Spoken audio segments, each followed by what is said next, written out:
को अटेम्प्ट करना है। उसने क्वेश्चन में कितनी अमाउंट हमें कंस्ट्रक्शन के लिए चाहिए टू बोरो, ये भी गिवन होगी, और उसको यूटिलाइज कैसे कैसे करना है ये भी गिवन होगा। तो बताओ स्पेसिफिक बोरिंग में जब ये क्वेश्चन को अटेम्प्ट करोगे तो कैसे अटेम्प्ट करोगे?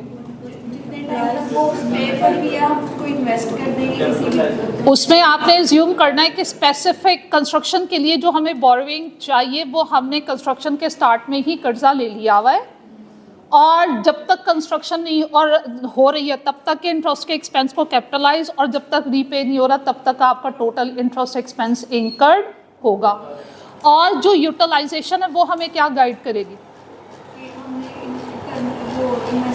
यस, हमने जितना 200 मिलियन बोरो किया, आउट ऑफ 200 मिलियन हमने स्टार्ट में ही 50 मिलियन यूटिलाइज कर लिया। जो बाकी 150 मिलियन बचा उसको क्या करना है? टेम्पररी बेसिस पे इन्वेस्ट कर देना है। कब तक के लिए इन्वेस्ट करना है? जब तक हम नेक्स्ट पेमेंट नहीं कर देते। ये सीखा ना बेटे आपने? अच्छा, अगर सेम यही सिनेरियो हो और वो कहे कि जनरल बोरिंग को कंसिडर करते हुए इसको सॉल्व करें, फिर जनरल बोरिंग में एक बात मैंने आपको सिखाई थी कि सबसे पहले you have to calculate capitalisation rate. ठीक है, दो मेथड हमने क्लास में डिस्कस किए थे, जैसे मर्जी आप उसको कैलकुलेट कर लें।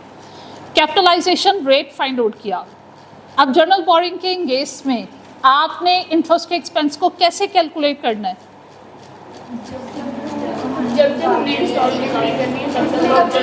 आपने एज्यूम करना है कि जब जब आपने इंस्टॉलमेंट पे करनी है तब तक जनरल बोरिंग पूल में से आपने पैसा विड्रॉ कर दिया। ठीक है, तब आपने पैसा विड्रॉ करना है, और उसके केस में इंटरेस्ट का एक्सपेंस कितना होगा ये डिपेंड करता है कि कब आपने विड्रॉ किया है, आपकी कंस्ट्रक्शन कब कंप्लीट हो रही है, या आपका फाइनेंशियल टाइम पीरियड कब एंड हो रहा है, वहाँ तक आपका क्या होगा? Interest expense.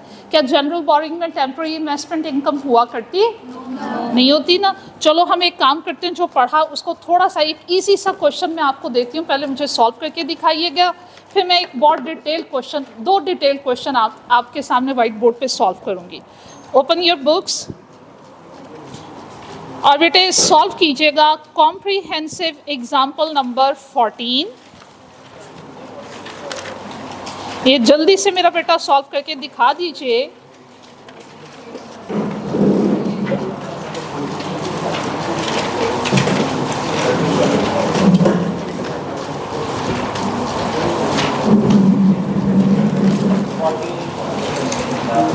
कॉम्प्रिहेंसिव एग्जाम्पल्स में एग्जाम्पल नंबर 14 जल्दी से सॉल्व करके दिखाइएगा।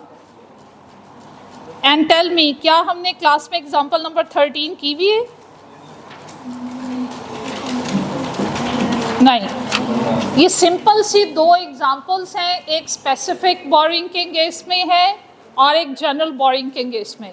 Just within 10 minutes you have to solve these examples, और फिर उसके बाद मैं बहुत डिटेल्ड एग्जाम्पल्स करवाऊंगी। 13 एंड 14 पॉज कीजिएगा बेटे। 13 एंड